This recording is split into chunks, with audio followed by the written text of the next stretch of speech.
Hello and welcome to your reading, you guys. I'm gonna just jump right into it. Infinite gratitude to the Most High for everything.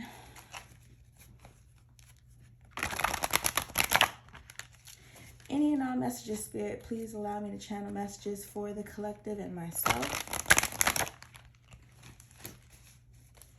What is it that, Spirit, you need us to know to stay in your favor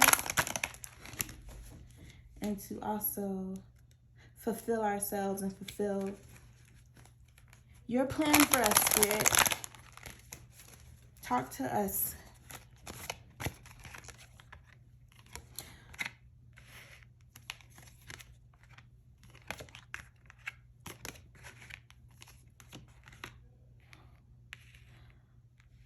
I see major transformation. Somebody is changing from the inside out. Somebody is unlearning and relearning, unprogramming and reprogramming themselves on an unconscious, subconscious level. So I see major shifts. Like I see somebody eating better. Somebody's like detoxing. Somebody's clearing out their gut.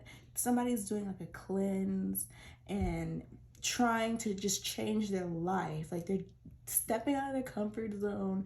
They're looking into things that they never would have been interested in at one point. So things that they didn't understand or didn't get, they're like, let me check this out. Let me look into this. Let me research that. And they're just exposing themselves to new things. And they just want to change their lives, like on a cellular level. Like they want to really get deep down to the core of their programming, their wounding, their trauma, their ego, all of that. They're trying to figure out what the problem is, what the blockage is, so they can transform their life in a major, major way. I see them getting closer with Spirit, getting closer with God, walking with God, like just trying to have like a closer relationship with God, just trying to connect closer with God, or however that might resonate with you or the person that you're dealing with. Somebody, whether that be you or someone you're dealing with, just wants to feel more connected to Source. However that works for them, they're trying different ways, different avenues. They're kind of experimenting with different new things out of their comfort zone. They're ready to try new things because they want more out of life. They want to be in union with their ordained spouse. They also want to be successful in their career of choice. They also want to be fulfilled emotionally, mentally, spiritually, physically. They're looking for fulfillment. They're looking for unconditional love, and they're looking for genuine happiness. And they've been comfortable settling for so long. They've outgrown what they were comfortable with, and in order for them to break free from what they're comfortable with, they have to do things that they've never done before, and they have to step out of their comfort zone and completely change their mindset, their thought process, their programming. All of this has to shift in a major way. And it's kind of agonizing for this person. This person has some serious blockages, some serious limiting beliefs, some serious subconscious programming that they have been riding till the wheels fell off, and then the wheels fell off. And it's like it leaves them in a very vulnerable place, not having their comfort zone.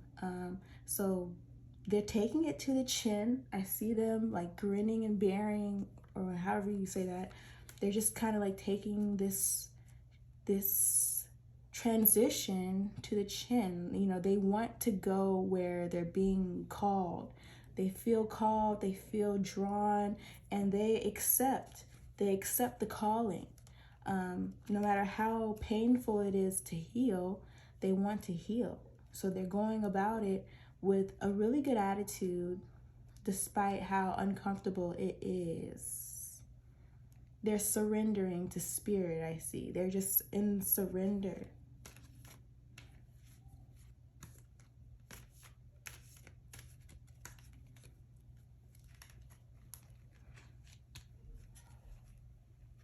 and I don't know if this applies to you. I don't know who this applies to. Tell me more, Spirit.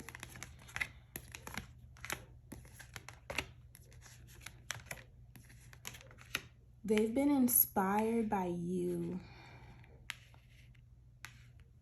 It's almost like they're following your lead. It's like you are a lighthouse to this person. So they're not anywhere close to, they're not you. Now, if this is your ordained spouse, or who you might believe to be your ordained spouse, they know that they can't be you. You know, when you come into union with your ordained spouse, y'all are one entity after that. But individually, y'all are two completely separate, opposite energies. You are a mirror to your ordained spouse, but you are not your ordained spouse. You are unique. You come with your own unique, exclusive energy, and then the two of you combine to make one entity.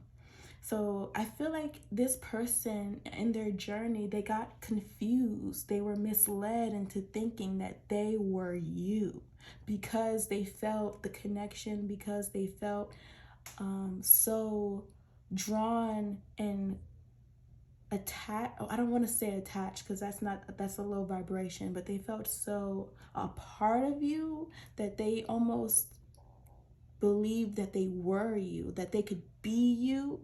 And they were mistaken. They cannot do how you do. They can't see the world the way you see the world. They can't walk and talk like you.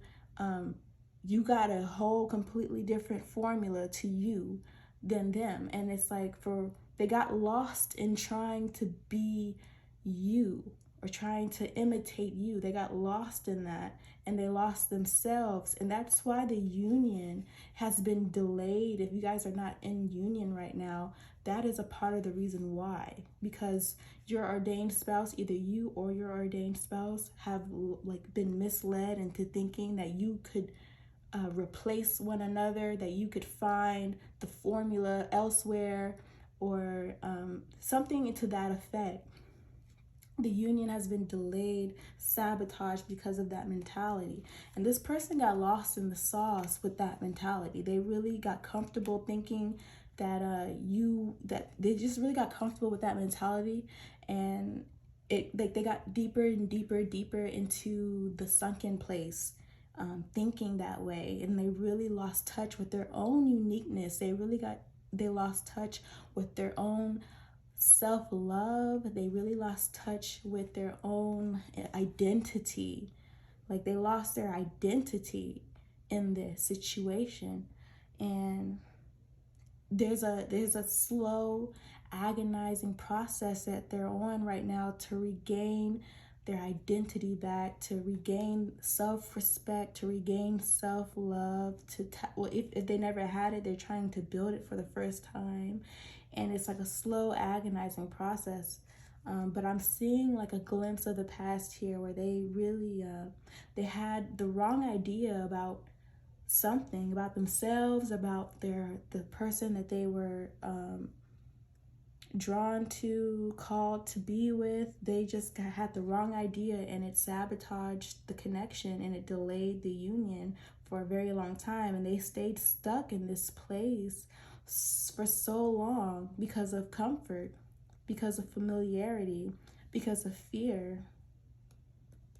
But I see them taking some bold steps, some really bold, strong strides out of this energy into the light. And they've understood, like they've come to the awakening. They had an awakening where they had an epiphany. They had an aha moment when they realized that it's okay if they're not like you, if they don't got your formula. It's okay if they don't got the same juice as you. They have their own juice. And it's like this crazy aha moment where they're like falling in love with themselves for the first time, identifying their own sauce, their own juice. And they're like, this is still a good flavor. Like there's so much more to them than they ever bothered to discover or learn. They never were self-reflective. They never took a good look at themselves until now. They kind of always focused on other people. They were focused on you. They would watch you and try to imitate you, or try to convince themselves that you were them or that they were you. And it was some sort of really sick mentality they had. But they're coming out of it, and it's what's helping them come out of it is their own spirit, acknowledging and respecting their individuality, and taking the time out to get to know themselves and have a relationship with themselves, or improve the relationship with themselves. They're inspired by themselves. They used to be, like I said in the first couple of card pulls, they used to look at you, and I don't think they used to. They might still look at you like a lighthouse, like a guiding light, a good example to follow. But they know that you're an example, you're a light to follow, that to lead them out of this darkness. But they have to tap into themselves. At the end of the day, they have to discover who they are as an individual. Otherwise, it would be a fraud. They would be a fraud. And that's part of the reason why they feel called to take the time out to learn themselves, is because they naturally and organically feel like a fraud every single day they wake up and go about their life. They feel like they have like really bad imposter syndrome, because they know they can't sustain their ego anymore. It's kind of crumbling, and it's like, okay, the last bet that they have is their individuality, their genuine individuality. Like, that's their last bet. They haven't had the strength, the confidence to depend on themselves, to trust themselves, to love on themselves. And it's like they have no choice now but to take a look at who they truly are and embrace that. And once they started, it was like an aha moment, like, wow, there's actually really great, unique, rare traits about me that I don't see anywhere else. Like, I'm different. I see the world differently. I have like special talents, skills, and abilities. They're starting to love themselves.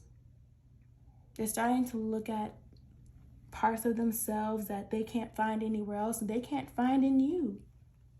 For example, this person used to kind of look up to you to the point where they hated you. They looked up to you like to the point where like they couldn't stand you. They wanted to be you. They wanted to take you from yourself, if that makes any sense. They wanted to imitate you and steal your identity almost. Like, that's how inspired they were. They didn't even know how to be inspired. They just, it was hate. It fueled hatred in them. Their self-hatred really was exposed when you shone your light.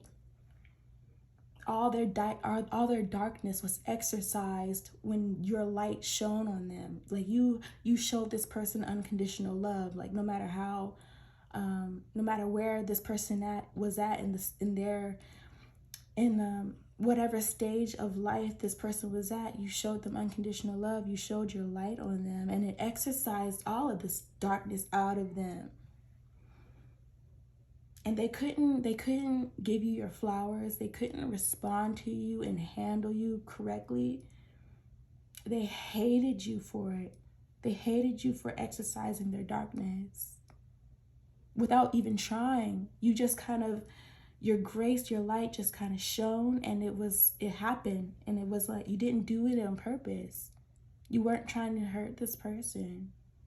But they felt attacked just because of your existence, your presence, condemned some darkness in them. It exercised this darkness out of this person. And they're finally realizing that that was a beautiful thing and a beautiful lesson.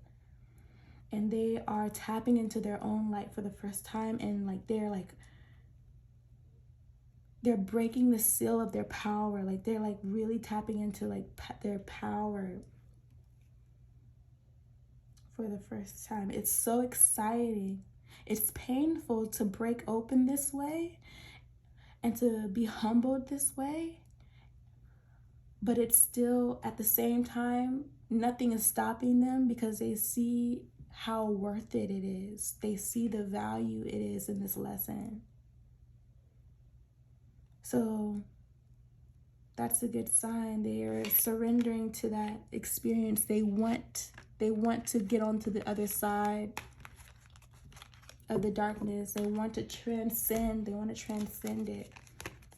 To have more, to have better experience, a better human experience.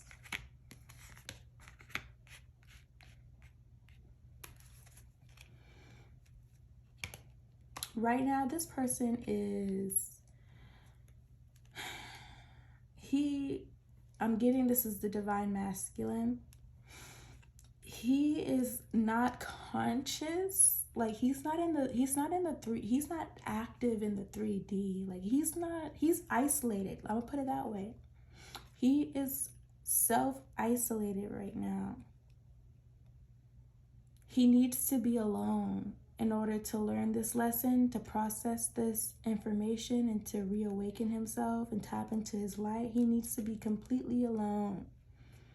And he's realizing, like in isolation, he's starting to notice and become privy to toxic friends, toxic family members, toxic addictions that he accepted in the past.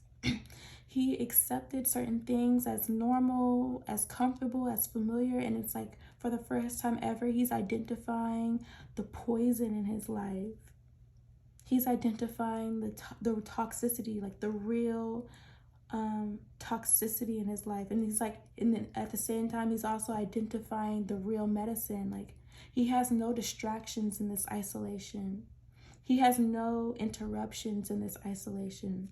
He has no interference in this isolation. He doesn't have anybody trying to give him advice, tell him what to think, tell him what to do. He has nobody controlling him. He's completely aware of himself, and he's learning like what is his medicine and what is his poison. Because I feel like he was under a lot of illusions in the past that had him accepting toxicity as medicine and rejecting medicine as toxicity. He was very deceived, and it took him to get away from all the distractions and the interference for him to realize what truly healed him, what was truly satisfying to his spirit, what was truly fulfilling. He got to the bottom of what his true desires were in this isolation.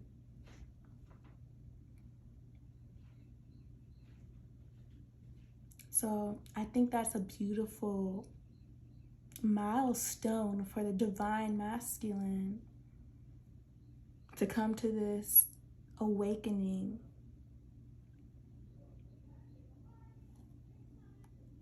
And it's painful and agonizing because he's just kind of like, and you know, when you stay in that comfort zone for too long, it's like unbelievable. It's hard to believe that you accepted certain things for so long that weren't good for you, that you tolerated certain things for so long that weren't good for you. It's like he almost can't believe it, and that's why he has to stay in isolation, because he's so vulnerable right now in this state. He's so vulnerable.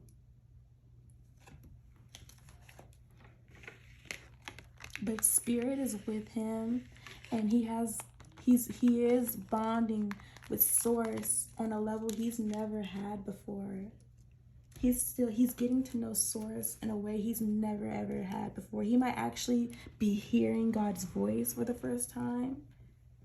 He might actually be having clairvoyant experiences, metaphysical experiences, prophetic dreams.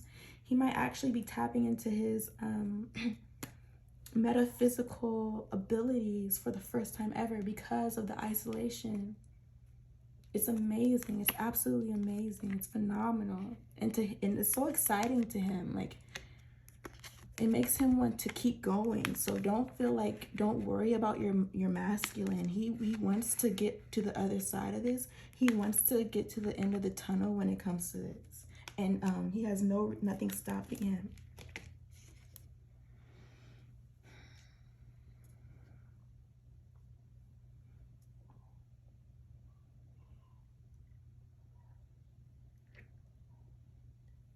As far as the divine feminine goes in this, the ordained union, I feel like she had, to keep it 100,000%, she feels left for dead by her masculine. He's in isolation mode right now, reawakening to his true self, but it feels like she's being left for dead. That's how it feels. But one thing about divine feminine is she has tapped into her spirit, her light. She is very close to source. So despite the heartbreak and the heartache of her masculine not being in union with her, not being able to stand face to face with her, not being able to stand on common ground with her, despite that disappointment and that heartbreak, she is still faithful. She's still a faithful woman. She's still a righteous, upstanding woman. She's still working on herself and healing herself and talking to God every day. She has not given up on herself. She hasn't given up on her union, no matter how grim and empty it might, and the like.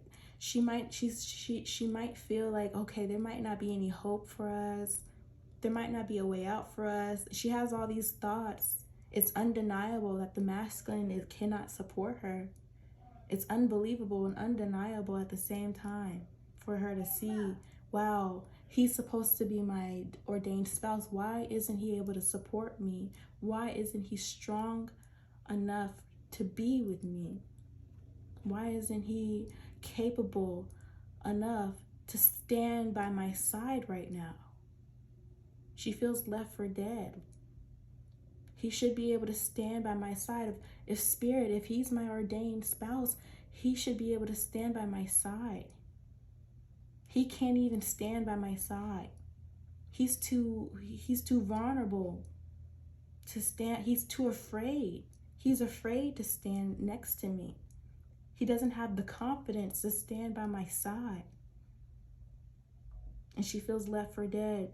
And despite that, her faith is strong, maybe even stronger than ever during times like this. She's learned that lesson. She's kind of learned this lesson already. And that's why she appears to be the lighthouse to the masculine, because she's learned this lesson. She will never lose faith. She will never ever waver in her faith ever. Doesn't matter what's going on. She's always going to stay connected to source no matter what. No matter what. No matter how confused she is, no matter how heartbroken she is. It changes nothing. It doesn't change her relationship with source. But she cannot deny the angst and the emptiness of her masculine being in the state and the condition that he's in right now. It is very disappointing and painful, but it's not stopping nothing. It's not stopping nothing for her.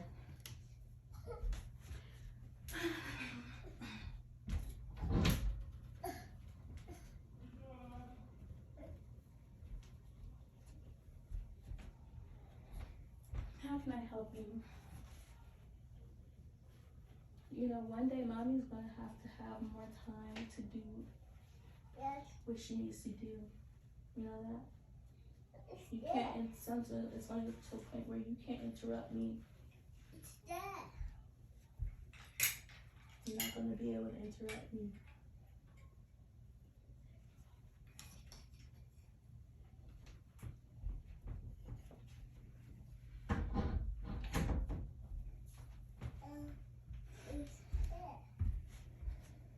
So divine feminine keeps she's keeping things going. She's keeping that lighthouse burnt. She's like, I don't know, this I got a visual for y'all.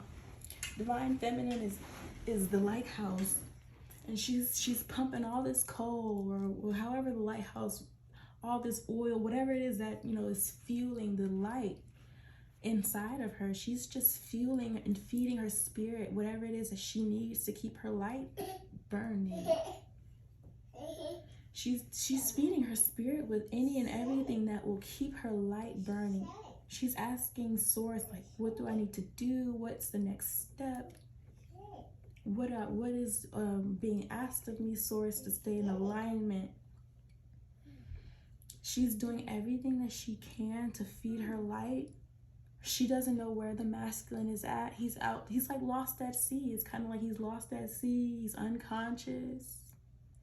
And it's almost like she doesn't know for sure or for certain if he's going to make it. Make it out of the dark. Make it out of his comfort zone. Make it out of his ego. Make it out of his pride. She can't guarantee that he's going to make it. But Spirit says the outcome is the same. Spirit says there's a plan. Spirit says everything happens for a reason. Spirit says stay strong, stay committed to the plan. So she continues to feed her light, shine her light, in hopes that divine masculine gets back on track.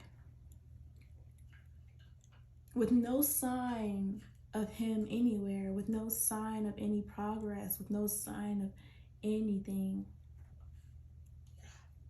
All she has is her faith that's keeping this light burning after all this disappointment. It's nothing but Source. It's nothing but Source. She's very, very, a very faithful woman.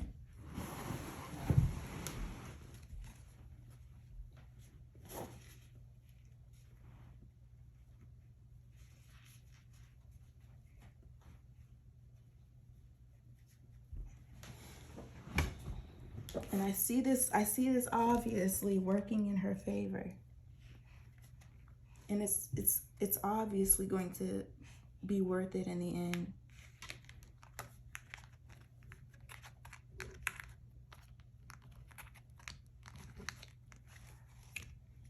Like I'm telling you, hold on.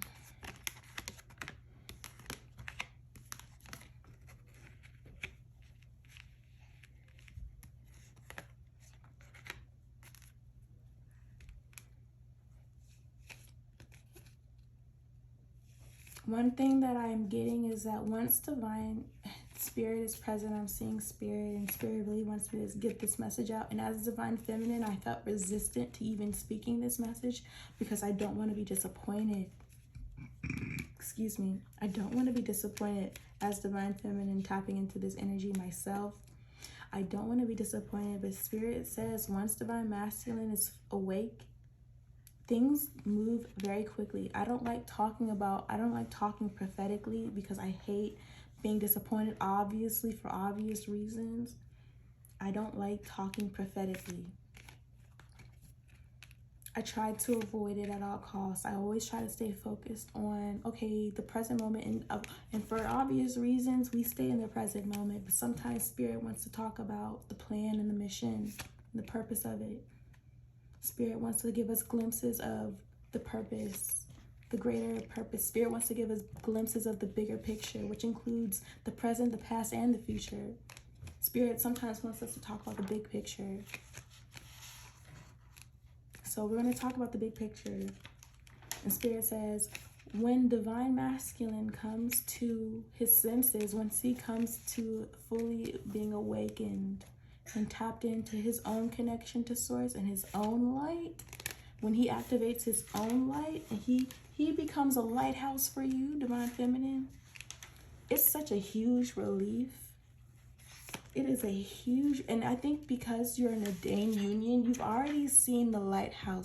You've already seen his lighthouse before he's seen it in himself. That's what drew you to him to begin with. You would have never felt drawn to this person if you hadn't have identified his own light. Whether he had tapped into it himself or not, you have that intuition. You have that vision. You have those metaphysical abilities. You saw his light before he could see his own.